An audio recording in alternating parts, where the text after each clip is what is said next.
What's up, everybody, and welcome back to another episode of Blood on the Razor Wire TV, where we bring it to you real and we bring it to you raw. If you haven't already, hit that subscribe button, hit that like button, share the video, and make sure you leave a comment. This is probably one of the most serious videos that I'm ever going to do. It's an interview with a father who lost his son at USP Canaan. And it's real, and it's raw, and it's serious, and this man is struggling. And you know, there's far too many young men in prison losing their lives. So, Melvin, tell the people who you are, tell them where you're from, and let's talk a little bit about your son, brother. All right, man. My name is Melvin Evans, and I'm from Elizabeth City, North Carolina. And my son was Dominique Montreal Spence. I went to Raleigh, North Carolina. He was sentenced in the Fed in Raleigh, North Carolina in 2016. I went there when they sentenced him. And Judge Terrence Bull, I'm going to call his name because he sentenced me 20 years before that. And he beat my son up by mouth and gave my son 77 months for a gun possession charge. And then they said, I see my son again, he was in a casket from Canaan prison. And they ain't told me anything but an altercation. Talk a little bit about Yeah, go ahead. Let's talk a little bit about your son, man. How old was your son when he got arrested?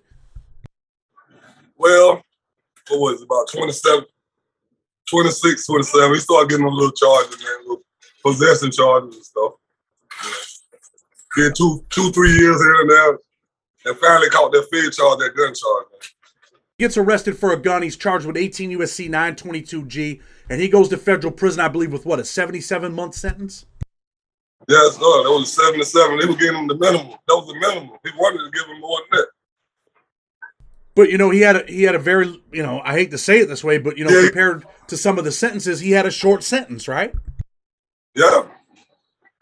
I feel like he should have never been put in a United States penitentiary in a maximum security prison? Not in a max, but he only had like 5 or 6 months before he come home. The parole officer already been to my house, and I'm trying to figure out why they shipped him to Canaan, and he only had like 5 months left. He's in a max. They put him in a max. I went in Fed. I was in a medium. I had 3 years left. They put me in a medium. So what's up? Was Canaan his first prison, or was he in an FCI medium before Canaan? He never been in a medium. He went from Kentucky, Illinois, let's see, Dawson, Illinois, Thompson, someplace. I got a list of it. West Virginia, they send him out that way. So he was already in the pen in other places in maximum security prisons. Right. So when he got down to like his last 5 or 6 months, they sent him to Canaan. He just got there like 4 months and then he was dead. He only been there like 4 months. What did they send him to Canaan for? Was he in trouble at the other prison, or they just transferred him? They wrote him up for a bribery charge, a bribery against an officer. He was in Kentucky then. So then they shipped him to Illinois, and then they shipped him back this way to Canaan. Was he worried about going to Canaan? Did he call you like, Dad, I really don't want to go there? None of that? Nah, he wasn't never worried, man. He never told me anything. You know what I'm saying? And he just said everything was all right. He said, Pop, I don't wear no skirt. That's how I talked to him. He got this. So the whole time that he was at, when he was at Canaan, did he talk to you on the phone, tell you, hey, I got any issues over here? Did he say everything was good? What was he talking about on the phone? All the way through, I talked to my son like 2-3 times a month. When they didn't have him in the hole, man, they kept him in the hole and his phone privilege. After that threat, what is it, harassing the officer? Bribery charge against the officer. Ever since then, everything, man, he was telling me they sent him to Kentucky. He said them white boys were knocking the guy's teeth out their mouth, the guards. After he got that bribery charge, that's why they sent him to Kentucky. And them white officers were beating him up down there, up there. So the cops jumped on your son too in Kentucky? Yeah, he said they was knocking guys' teeth out, But he told me he was staying away from him because I was trying to figure out if they was messing with him then. But he said, nah, but they kept putting him in the hole. I don't know what that bribery charge was against that officer, man, but I believe some officers got something to do with my son's murder, man. Tell him. So he gets the bribery charge. He goes over to Canaan, and he ends up getting killed. So you think that maybe the cops might be involved with this? I'm kind of sure they're involved, man. I got 3 times of death. You know what I'm saying? The only thing they sent me was a press release saying that the fight was at 7:49. The chaplain called me that morning at 9:30 and told me my son was found in his cell. 2 days later, they told me my son was found in an open area in a fight. But they ain't told me the name of the dude they was fighting, but they put my son's name in the paper in Pennsylvania, saying his charge and his name. But he the one dead, but you can put my son's name out there in the paper for a gun charge. He was doing 77 months. They put all that in the paper, but they ain't put the killer name. I don't know nothing. So let me ask you this. They trying to say my son deserved. They are like he deserved to be killed. They put his name and shit in the paper, you know. They put his name in the paper. Like, look, he was just a guy in prison that was carrying guns and drug charges, and he got killed in prison. Like they didn't even give a shit. They ain't give a shit. I haven't heard anything from my town, Elizabeth City. The probation officer, I ain't heard nothing from him. Let me ask you this. Let me ask you this, Melvin. When you get the phone call, you get a phone call from the chaplain. What does he say? Are you sitting down? Take us through that. I got home from church like 10 o'clock, 10:30. I started working on cars. So that's my hustle. I'm out there working on the car. I get a call. I know Pennsylvania. I know that's what my son is. So I asked him. He said, he said, this is Melvin. I said, it's Melvin. He said, are you sitting down? I said, man, don't be playing, man. I'm working. So he told me I need to sit down. I go up in my spot and sit down. He said, I'm sorry to inform you, this is Chaplain. I can't remember his name, man. I got it. Chaplain who? Chaplain Moore. Chaplain Moore from Canaan. He said, I'm sorry to inform you that your son was in an altercation. He told me that my son was found in his cell. Your son, Dominique Spence, was found in his cell this morning and pronounced dead.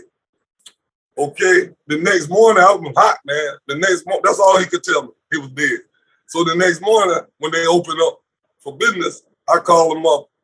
I'm ready to help. I'm ready to go to Philadelphia. And they told me I can't see nobody. I can't talk to nobody when I get there. I'm ready to rent a car, man. And then they gave me a press release saying he was in an altercation with another inmate, and my son was pronounced dead. They still haven't told me about no blade. So that went on. The next day I called him back. I asked the man, I said, look, first y'all told me my son was found in the cell dead. Then the next day y'all told me my son was in an altercation. And I know ain't no one man can kill my son. I knew this. So they make up another story and told me he wasn't found in the cell. They say he was found in the open area. They were fighting. At first, you told me he was found in the cell dead, 7:47 in the morning. That's what they told me. What's it like for a parent to get that phone call, man? Your son's supposed to be home in 5 or 6 months. Probation department already came to your house. They approve your residence, say, look, your son's coming home. Everything's good here. He'll be home soon. And then you get the phone call that your son was murdered in a federal prison. What's going through your mind in that moment, brother?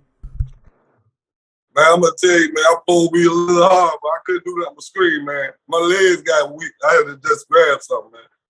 And, you know, I still can't believe it. Sometimes I look at this picture on my phone. I think my son's still coming home. He been in prison. I ain't seen him since I left him at that Raleigh courthouse.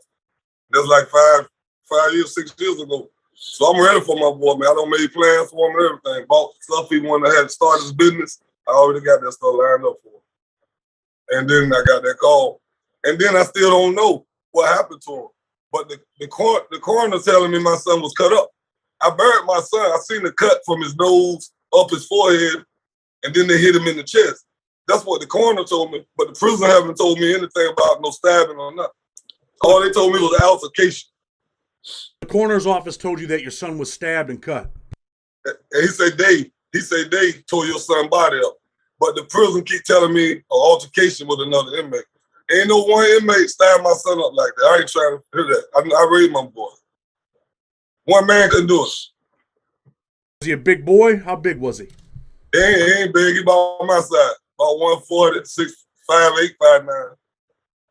He was ready though. He trained to go. Chad. Believe you. Now let me ask you this, right? The coroner tells you that he was stabbed up. Did they tell you how many times he was stabbed? The coroner only told me the one up the nose and the one in the chest. But then he said they tore your son's body up. He didn't. That's all I could see. But the prison haven't told me that. me ask you this. When he was at the morgue, were you able to look at his body? Were you able to see if there were stab wounds on his body? I didn't try it, man. I just looked at his face. I could see that cut. And I looked at his hands to see where they broke or skin up or something. His hands would have been broke, man. I'm telling you. Unless he was asleep. I'm thinking he was asleep. I don't care what they say. He was sleeping, them guards killed my son. And I buried my son with one eye open. Tell you. Let me ask you this. Do you think the prisoners killed him, or do you think the guards killed him, or do you think the guards set him up to be killed? I think the guards killed him. Because they give me 3 times a day, man. Ain't no way in a prison you should bury. They say the fight happened at 7:49. They called me at 9:50 something, 10 something. And then the coroner pronounced him dead at 10:57. How you get three times a day? Let me ask you this. Were you able to talk to the warden? I couldn't even talk to the warden. I called trying to talk to the warden. They told me they was in a meeting. They told me this 3 times in 5 months. I've been calling. I talked to the You don't even have the decency. receptionist or something, some square dude or something, you know. No decency. Have the decency to let you talk to the warden about the murder of your son at his prison. I ain't never talked to the warden. 5 months. I ain't heard nothing from the warden. I had to call them. The chaplain called me. That's the only one that called me. And I called them back 6, 7 times so far. Let me ask you about your son's mother. How did she take this? See, man, I'm not with his mother, man. His sister's here. I'm with my wife. He called my wife mom, but his real mother, these are sisters. I'm not going to talk about it. You want to see one of his sisters? Yeah, baby. Hi, how are you? All right. I want to talk to you a little bit about your brother, right? When you found out that your brother was murdered in prison, how did you feel inside? I felt that it was preventable. It hurt, obviously. That was my brother. I just talked to him a couple weeks before. I worked in a prison for 8 years, so I know that there's supposed to be people to catch things. There's supposed to be people to do rounds, and somebody was being negligent. More than one person was being negligent in order for that to happen. For them to give so many different times, and the newspaper actually say that he got an altercation at like 11:40. So if he got an altercation as early as they claimed the first time, that means they left him laying there for hours dead. So he just laid there like he was trash. But I know prior to him being killed, people were getting messages pretending to be him asking for money, saying they were using a guard's phone. So hold on, let me stop you for a second. There's a couple things I want to talk to you about. You said you worked at a prison before. What did you do at the prison? Was it a state prison, federal prison, and what was your job? I was a correctional officer. At what prison? A state prison? Yes. Was that in North Carolina? Yes, North Carolina. Mm-hmm.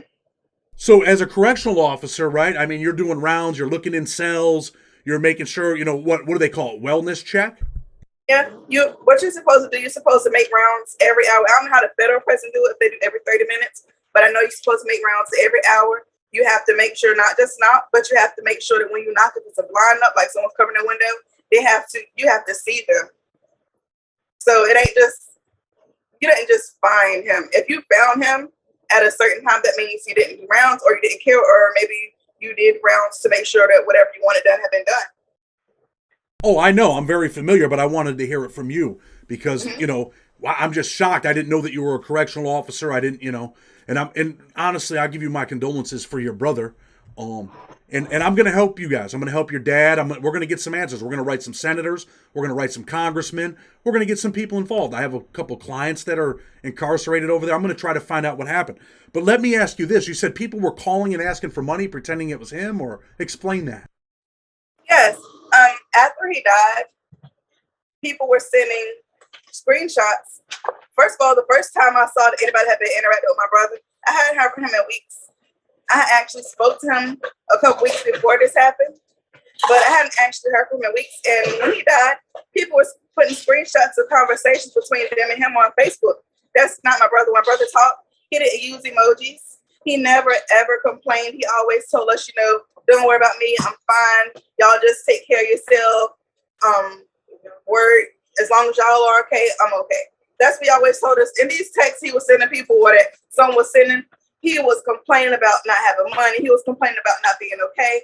Not to mention the fact that one of the people who Cash App was supposed to be asking for money was a female who, the day that he died, the people went to look for the Cash App. The Cash App no longer existed. The Instagram where they were messaging people, acting as if they were him, the Instagram no longer existed. Even now, to this day, the last time I received a message from my brother was last week. My brother's been dead since November. Someone sending me messages on Facebook acting like they're him saying, yo, what's up? Like, it's not funny. That's disturbing. That's absolutely disturbing. Yeah, and still using his real picture. Somebody in the prison, after he dies, they're trying to really extort some money from your family. Yeah. See that the messages where they was asking for money, the dates on those messages are at least a week or two before he was actually killed. He was killed on November 28th. Those messages are dated for November 12th, November 14th. This was premeditated. They were acting like they were him before he was actually killed, or maybe he was already dead and they just told us he died on the 28th. They told us to send a casket too. Yeah. They told you what? To send a casket. I got a text message. They say send a casket. We're gonna get you. Unbelievable. Let me get back on with your father. Listen. Okay. I apologize to you and my condolences for you and your family, and I mean that. All right, man. It's crazy, man. It's been a wild time, I tell you. Melvin, listen, man. I know it's never easy, and there's parents all over the country where I just got a message from another woman about her son where they're going to transfer all the guys from FCI Yazoo to a USP. He's a young man, 24 years old, and the mother says, Chad, they're going to send my son to a maximum security prison. What can I do? And I gave her the advice what she should do because they're talking about pushing everybody from the FCI over to the maximum security prison, right? And, these are dangerous places, Melvin. These are dangerous, man. They're not places where, it's a playground. I had a guy email me today and tell me that I've done 30 years and I never had a fight. I never had a problem. Prison ain't like you're making it out to be. And you know what? Today's the perfect interview because prison is exactly how we make it out to be. You're a father with daughters and a wife who lost their son in prison. That he was coming home in 5 months, and there's young men that are going to watch this video, Melvin, and I want them to know that they could easily be killed in a federal prison with 2-3 months left, 5 months left, a year left. Your family was preparing for your son to come home, and he was murdered in a federal prison. Yo, and I'm trying to figure out why they sent him to that max at the end, man. Them boys getting killed in that max like it ain't nothing. It's been 3 killed at that prison since my son been killed. Since November 4. My daughter just said. At the same prison. They must got guns in there, man. I could protect my son. They should give him house arrest. I could protect him for 77 months when nobody stabbed him up. I promise you. I could kept him home on house arrest. And they could have sent him home on the CARES Act. There's a lot of things they could have done with 7 months, right? I mean, he's got 7 months left. He could have been on an ankle. They're sending people home all the time right now, right? In mediums and low securities. And someone like your son with 7 months left with everything going on with the COVID, they could have easily sent him home under the CARES Act. And they didn't. And he ended up murdered in prison. That's right. And I truly believe them guards had something. But if they didn't, I'm sorry. But that's the only way I can see it. Did anybody in your family, and I'm asking you this for a reason because we want to get to the bottom of it. We want to know if it was just a physical altercation where he had a fight or if he was really stabbed. Maybe he had the split on his face because he hit the locker. But that's why I'm wondering, did anybody look at his body to determine whether or not he was stabbed? The coroner and the prison guy, what is it? The autopsy, the funeral guy here, the funeral director, he did it too. He the one told me he was tore up, man. He told my son's body was tore up. This is the one in Elizabeth City. The one in Pennsylvania, he gave me his phone number, man, like something was wrong. He said, make sure you keep my phone number and you get in touch with me anytime. This guy gave me his phone number. The prison didn't tell me he was stabbed up. And I told him not to do no autopsy on my son, but they said it was the law. They had to do it. So they sent my son home in a casket and some prison suit, man, looked like he was blowed up and stuff. You know what I'm saying? I didn't want them to do the autopsy. Let me ask you this. The prison put him in a suit or your family put him in something different when you buried him? we changed it up. I put a different tie and stuff on, you know. But they sent them in a prison suit. You could tell some donated stuff, you know, they just threw it on. Melvin, tell the people how old your son was when he was murdered. My son was 32 years old. He would have been 33 February, just passed. And he was murdered November 28th. And these people was giving me 3 times a death for my son. And the coroner told me the stab mark didn't even kill him. They said the part he bled out for 3 hours. That's what the coroner told me. So the prison possibly could have saved him if they were doing their job, and they would have found him before he bled out. Told me, man. The coroner told me that. That's why he kept giving me his number in case I have a problem later on. But right now, I'm just worried about getting somebody charged. I want to see him. And they told me after this stuff was over, they're going to send me a picture of the guy who did this killing. But I don't believe it was one guy. So that's what I'm waiting on. Do you believe it was his cellmate? Did he die in the cell? See, the first call, they told me he was found in the cell. The second call, they told me it was in an open area. So they lied to me right there. So, Chad, I don't know what to believe. You know what I'm saying? I don't know if they killed my son in the closet and threw him in the room or what. I don't know. They don't told me two different what happened. You know, they hired him, man. Let me tell you something, Melvin. I spent 18 years of my life in there, right? And that was the one thing that I had always worried about, man. I didn't want to die alone, man, in a cell. I didn't want to end up dead in prison and they had to call my mother. And you know what, man? I can only imagine, there was that fear that, man, I didn't want to die in here and be left in here for hours, man. Like, and no one, and being that you're his father and they tell you this, and you knew that you couldn't be there to protect your son. You couldn't be there to say it's okay. It's, I tell my kids every day, man, they're just little 4-5-month-old babies. And I say, I love you, honey. I call them honey, man. And I can't imagine, if something would ever happen to them. So I can't imagine what you went through, man, or what you're going through, man. And I know because we've emailed each other. We've talked a few times. And I was reluctant to a certain extent to do an interview like this. But you know what? Man, I want this interview to be more than just, an interview. I want it to be a wake-up call for people. I want this to be the beginning of what we're going to do to try to get you some results, man. And if they left him in the cell and let him bleed out, then, I'm going to try to connect you with a couple of attorneys, man, where hopefully you can sue the BOP and be successful. I work with attorneys all the time, and I'm going to reach out to a couple people to try to get the right people involved. Melvin, man, to me, it's like, man, them guards killing these guys, man. It's wrong, man. The whole 6 months my son was gone, I prayed, man, hoping he make it home. I just did some time in Fort Dix. It wasn't that rough for me. I was an older guy. But them young boys getting killed in there, man. They fighting and shit like it ain't nothing. You can kill them quicker on the street, man. You get quicker in prison, man, than out here. They got these girls out here now. But them boys kill them with them shanks, man. Locks, anything, It's a sad situation, Melvin. And when I had got the email from your wife about your son, there was a picture in there of your son in the coffin, man. And I was instantly like, when I seen it on the email, I'm not going to lie to you, man, I was shook up. I was like, I seen the pictures of him alive, and then I seen that picture, and I clicked off it, and I went and told my wife, like, oh, shit, man, I just got this email, and I'm a little bit messed up. You know what I mean? It messed me up, and sometimes that stuff takes me back, man, to some of the stuff that you've seen and some of the stuff that you've experienced.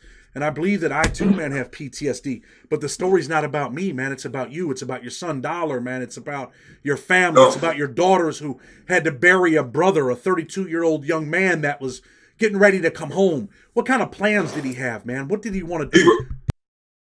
He wrote music, man. He was a rapper. Dollar Bills, that's what they call him. He got ahead of Instagram and everything. He talked to Kodak Black and a couple of them guys while he was in the field. He told me some things. He wanted to ask me why I want to move back. He already get some connects, man. And they tore all that up.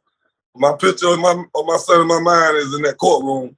When we looked at each other after he got his time, he said, "Gonna be all right, OG, and he'll see me." That's what he called me.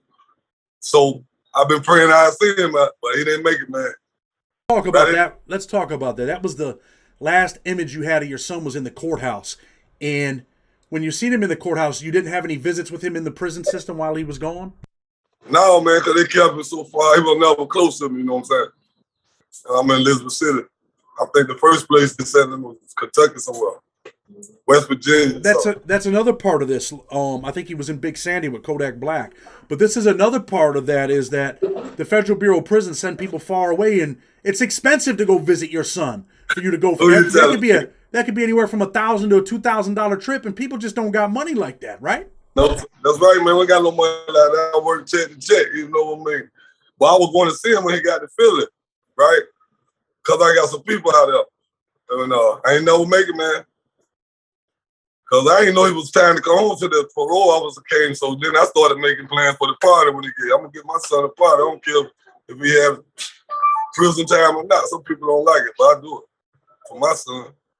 I'm my only son. I know you said that's your only son, right? Hey, Chad. You got a minute. His other sister standing behind me. She wanted to say something to you. Okay. Yeah. Hi, how are you? Good. How are you? I'm doing well. I'm sorry to hear about your brother, and I mean that from the bottom of my heart. Your father said you wanted to say a couple things? Yes. My brother was very talented.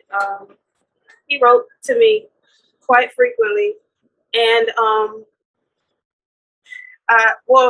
also worked in corrections for about 6 years. So I was familiar with, all the procedures and everything that were involved with his custody. And I was asking him, like, why do they have you, in this maximum custody? You're a nonviolent offender. Why are you, you're close to your release? Why are you? He was literally right at the limit of how close he could be from home when he was about to be released from the federal prison. He told me things like, I wrote him a letter. My grandmother passed in 2019, and I wrote him a letter, and I sent him the letter that she wrote for him. And he never received it. When he was at the prison in West Virginia, I asked him, like, why did they take it? He said, well, they already doing little petty stuff like telling me, pull up your pants, nigga, and saying all kinds of racial slurs and things to him. And he never got her letter. He said, well, I'm not going to push it because, I don't want to start no more trouble. And then they sent him to another facility. He was trying to look into real estate investing and starting his own LLC. And I was sending him books. I sent him all the materials he asked for. I was sending to him. When my brother passed and they sent home his property, they sent a bag of stuff that was in a net bag in a box. Half the items in that box were not his. Nothing that we sent him, most of his pictures were not there. None of his music was there. None of the books that I bought for him were there. None of his real personal affects were in that box. We didn't get any of his property. We don't have anything to remember him by, except for the text messages when they had a little text message program that we were able to communicate with him. My brother, he didn't ever talk about, being down. He said, as long as y'all good, I'm good. I sent him money. We sent him things to kind of keep his spirits up. And it just felt like, no matter what he did, it was always a reason why he was either being locked up, or they took away his phone privileges, or they moved him to another facility. And it was like they were keeping us right, keeping him right out of our grasp. Like, where we just really couldn't get to him. He was just far enough away where we just really couldn't get to him. And even after he passed, we were getting no information. Oh, it's an open investigation. We can't talk about it. You can't get anything out of any of the staff from that facility at all. And it's stressful. Being that you worked in corrections, right? I mean, it seems like in federal prison, and I spent 18 years of my life in there, it seems like there's no accountability. They don't have to answer to anybody. They just brushed you guys off, and you may never hear from them again, right? Right, and there's a full staff responsible. I worked as an officer, and then a sergeant, and then an assistant unit manager. I know the processes involved, especially with offenders that are coming up on their release. My brother's custody, he should have had a custody review. They should have, said, okay, he's a nonviolent offender. He should be able to be in. Some of the facilities he were at, they had a minimum custody unit and the maximum custody or whatever. He was in one in the lockup, staying behind a door instead of being out in general population where he could move around because he was nonviolent. He didn't get too many write-ups. He got a write-up where he had someone to make some artwork for a cover to an album that he was trying to make. And he had somebody else to send the money to this inmate, but he ended up getting a write-up because I guess they sent money to another offender, and he didn't really explain to me all the ins and out, but that caused him to lose his phone privileges. And I'm not sure if that's what led to him being transferred, but yeah, it's just. But they got that bribery charge, man. That bribery charge against an officer that started them just moving them. They kept them in the hole. Let's do this, right? Let's clarify that for the viewers when they watch the video, okay? You know, sometimes the cops in federal prison, I had a bribery charge before in 2010 or 2011. Cops have the ability, right? Correctional, not all are nasty, but a large majority of them are. And, you know, I'm just going to call it how it is. A large majority of them are very nasty to people. And, you know, they have the ability to write false reports and do things and put people in a position where they don't like you. So you know what? I'm going to write your ass up. You're going to go from a medium. I'm going to get you transferred. You're going to go over to a maximum security prison and see how tough you are over there. Just because some of them are nasty. Some of them go out of their way to do nasty things. Do you think that's kind of what happened with your brother?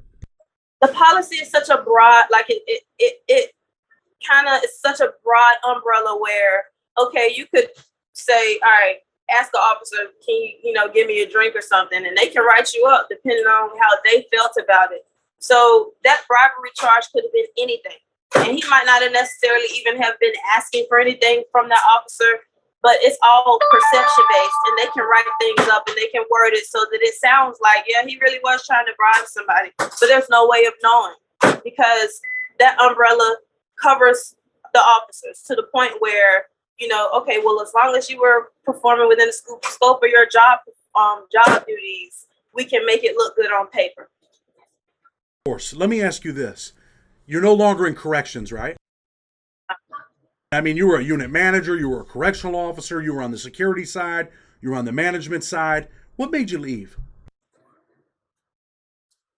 Just a change in career, and it was a combination of things, but mainly the stress, health issues, and things that didn't line up with my job. I can understand the career change thing, but you're kind of hesitant. So let me ask you this. Was there a reason that you don't really want to share? Were you just tired of it? Were you tired of the way that people were being treated?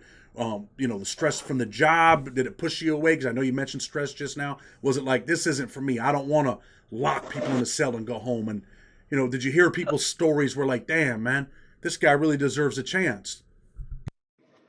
I'm going to be honest. No, my leaving the correctional system was health related. I was diagnosed with a medical condition.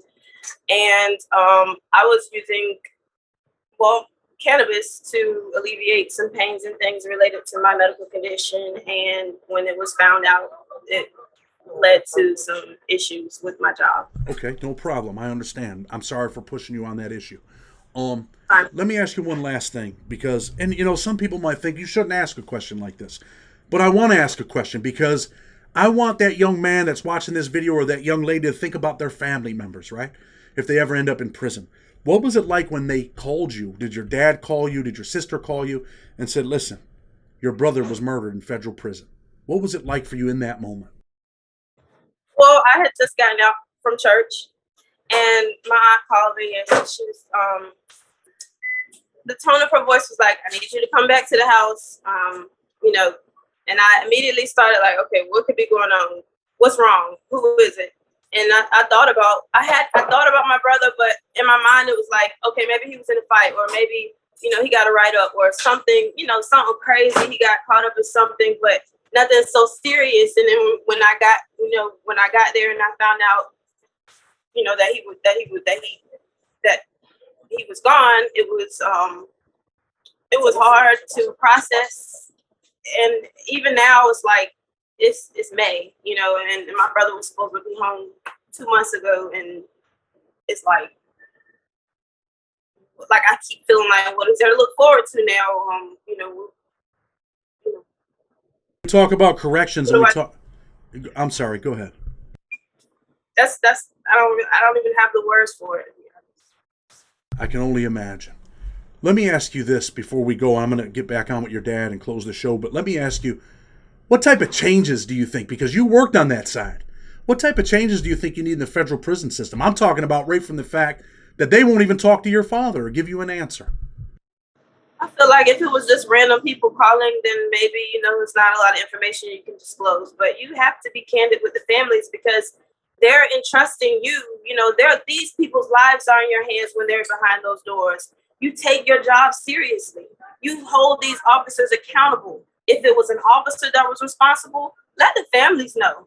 Because if an officer dies, the offender or whoever is responsible is going to be on blast. Like everybody's going to know. We need to know who's responsible for this.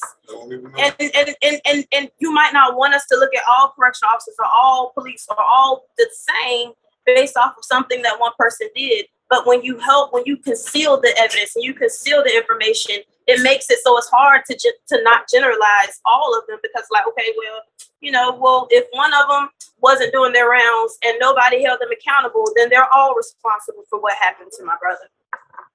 And I know how it works. Most federal prisons, it's either an hour or 30 minutes, like my sister said. You can't just not. All right, well, they didn't answer. They must be asleep and keep moving. And the same thing, especially in a common area, how can you just say he was found? Found by who and in the process of what? When was the last round done? What did they see the last time? Who caught wind of this altercation? How do they know it was an altercation if they found him at all? And they got time to talk about their story, but they wouldn't tell us anything. I understand. Listen, again, I'm very sorry about your brother, and I hope that your family can heal. I'm a believer in Christ too, and I'm praying for your family. Try to be strong, and I mean, how do you get over it? I mean, you never will, probably. It'll always be there. And I know that your brother loved you, and you guys seemed like you had a really good relationship. You did everything you could to help him. And unfortunately, we got too many young men, I don't care what color they are, dying in the streets, dying in prisons. And, we do need change. We need change all the way around the board. You got to change the environment. You got to character education. Maybe they should put, body cams on cops, hold them accountable. I mean, you got them out here in the street, put them on correctional officers. They keep talking about it. Every time they pass, they give money out. They don't give them the equipment to do it. They don't put it on them, even though they keep talking about it. It sounds good, but they don't put it into play. Understand? Can I talk to your dad again? Thank you. Thank you. I'll talk to him.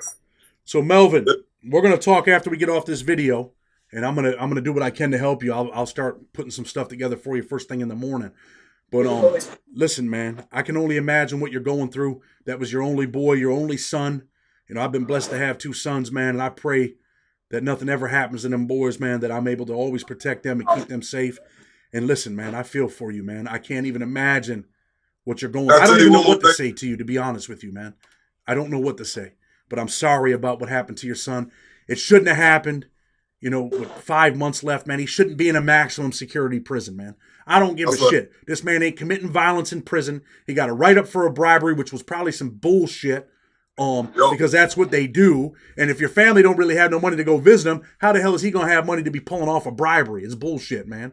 It's real and it's raw. It's bullshit. That's it. Plain and simple, man. And they move him around so you can't go see him anywhere. They keep him moved, man.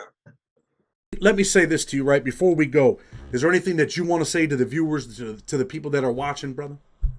Yeah, I want the whole world to know that my son was killed in that prison, murdered in that prison.